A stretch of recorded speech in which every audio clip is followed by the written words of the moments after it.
Hoje estamos com mais uma notícia bombástica com o Bruno, tá? E você entendeu o que eles fizeram? Você realmente entendeu? Então assista até o final que você vai saber o que Dilma fez não foi nada perto do que tá por vir. Tudo bem? Já vamos colocar porque é sem enrolação aqui o canal, tá bom? Pior do que a crise da Dilma. É isso que os números estão mostrando hoje dentro do mercado e precificando títulos que podem ser incríveis oportunidades, mas mostra um risco importante. Repito, o que os números estão mostrando hoje é que a crise atual é pior do que aconteceu na crise da Dilma. Será mesmo? Vamos analisar esses dois pontos e, acima de tudo, as oportunidades que podem estar diante de nossos olhos. Vamos entender.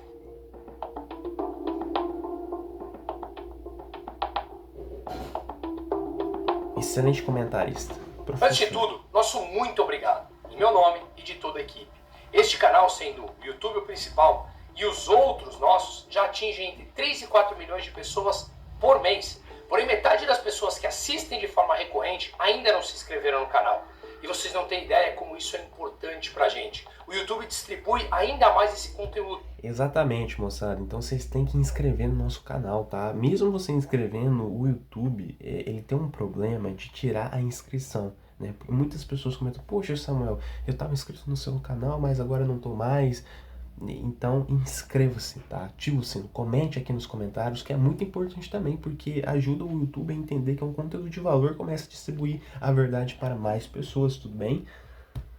Em um momento onde querem que você pense de acordo com a burocracia quer que você pense, e não refletindo, trazendo senso crítico. Portanto, se inscreva no canal, ative o sininho, compartilhe, não custa nada, é grátis. E isso nos ajuda e muito nesse trabalho diário. Pois é, vamos entender então os números. Durante a crise do governo da Dilma, aquela pataquada que foi, e não consigo achar outra palavra, aqueles fundamentos macroeconômicos de Guido Mantega, a matriz macroeconômica simplesmente patética, que levou o PIB a cair 7% em 2 anos. Foi a maior crise em números nos últimos 120 anos no Brasil.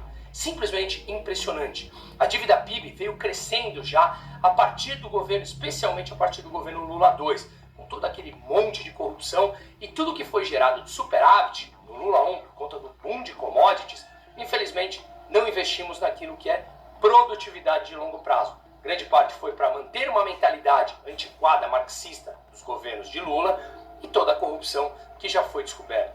Já no governo de Dilma, o déficit continuou aumentando e assim de maneira exponencial. Superávit passou a ser déficit sistemático, passamos a ver controle de preços.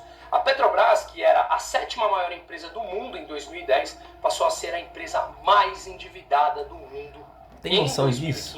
Mas impressionante. As geradoras e distribuidoras. A mais endividada do mundo, antes que era uma das mais ricas, né? Estava no ranking. Ó, pra você ver a situação, coisa complicadíssima, moçada. Coisa complicadíssima. Vocês não têm noção do que pode vir, tá? Caso a esquerda ganhe, caso a esquerda continue no poder, né? De energia completamente quebradas por conta controle estapafúrdio de preços que nunca funcionou na história. A dívida PIB do Brasil veio crescendo e atingiu ali no auge da governo Dilma por volta de 70% do PIB, um pouco abaixo disso.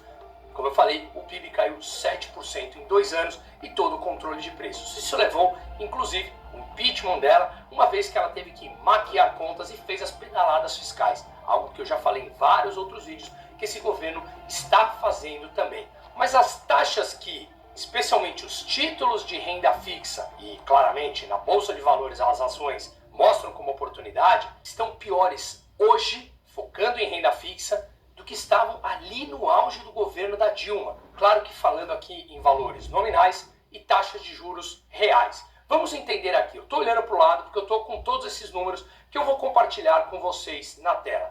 Basicamente, o que nós vemos hoje são taxas de juros nos títulos de renda fixa do governo, título de dívida do governo, extremamente altos. E vamos focar aqui naqueles títulos que pagam inflação mais uma taxa de juros. Mesmo pagando níveis de juros recordes dos últimos anos, como veremos, ainda não conseguimos atrair os investidores institucionais com grande fluxo. Não conseguimos atrair os investidores estrangeiros para esse tipo de alocação. Nós vimos, obviamente, o Ibovespa, que atraiu mais de 60 bi esse ano, depois já tivemos uma saída nos últimos dias, mas de qualquer maneira, os títulos públicos de renda fixa ainda não viram uma entrada massiva de capital estrangeiro. E os números mostram isso. Veja, taxas de juros acima da inflação de 8% ao ano é o segundo maior juros real do planeta Terra. Vale lembrar, o que é a taxa de juros real? É a taxa de juros nominal. Viu o que o Bruno falou? É o maior que tem no planeta Terra. É coisa absurda, gente. Nossa, é coisa de louco. Menos a inflação.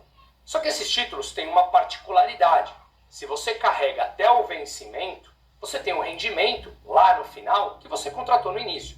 Só que se você sai antes do vencimento, você pode sair com ágio, com ganho, ou com deságio, com prejuízo, mesmo sendo renda fixa. Ou seja, se você sair antes e os juros futuros subiram, porque o risco aumentou, o valor presente cai. Eles são inversamente proporcionais. Em um momento de melhoria de risco, os juros futuros caem e o valor presente sobe. Portanto, sempre em caminhos opostos. E o que nós vimos nos últimos tempos, claro, muito pela irresponsabilidade fiscal, porém também agravado pelos últimos dias da crise, da guerra, coisa que eu já fiz um vídeo especificamente sobre isso, todos os juros futuros, ou seja, todos os títulos públicos de cada um dos países subiram de forma importante. Fiz um vídeo detalhando isso, dos Estados Unidos, do Japão, de todos os países da Europa, do Brasil, enfim, todos. Mas aqui no Brasil, nós veremos que o problema ele é muito doméstico. Veja, essa é a tela aqui que eu extraí do BTG.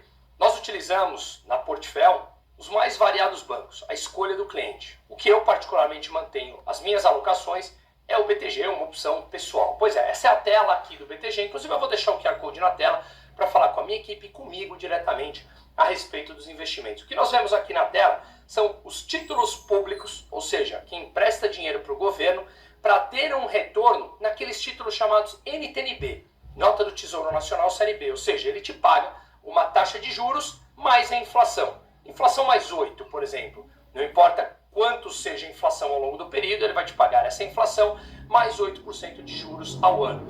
O que nós vemos é que você encontra títulos pagando acima de IPCA mais 10. Claro que o vencimento é mais curto, tem uma alíquota de imposto de renda maior, mas ela vai caindo até que você encontra uma média ali de títulos até 10 anos de IPCA mais 8. Um pouquinho para baixo, um pouquinho para cima, mas nesses patamares. Repito, o segundo maior juros real do planeta Terra.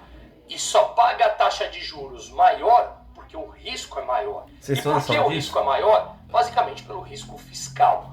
O governo gasta muito mais do que arrecada, portanto, a dívida continua subindo. E aqui tem esse ponto importante.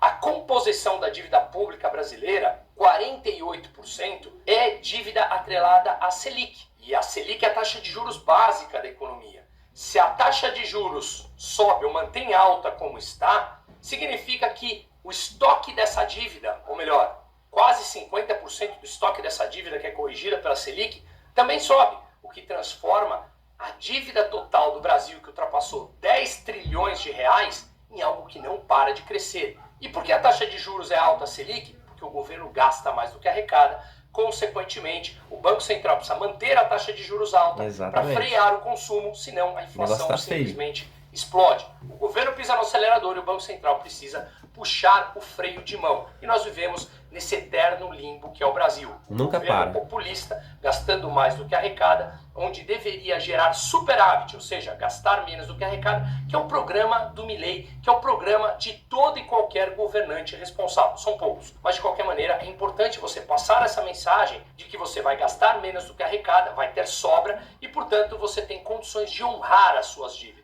No Brasil, a gente continua vendo a dívida que não para de crescer e hoje já ultrapassou 80% da relação dívida-PIB, quando a média dos emergentes é de 60%. E o próprio FMI... 10 trilhões de reais, tá bom? Mais de 10 trilhões de reais. Vocês têm noção de que é isso? É muito dinheiro, moçada. É muito dinheiro mesmo. É dinheiro assim que você não tem nem ideia, tá? Não tem nem noção.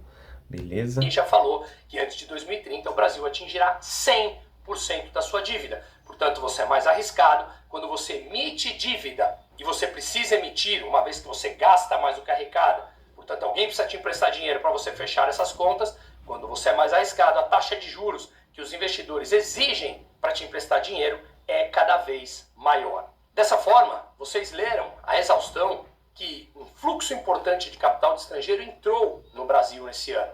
Vale lembrar que eles mandam 2% do patrimônio dos fundos deles lá fora, que para nós é um caminhão de dinheiro e para eles é uma fração muito pequena. Porém, entrou 65 bi. Já saiu algo como 10 bi esse ano. Da forma que entra, sai. É investimento para aproveitar esses preços mais baixos. E eles foram, grande parte, para a Bolsa, para ações de primeira linha. Ações que não vão quebrar.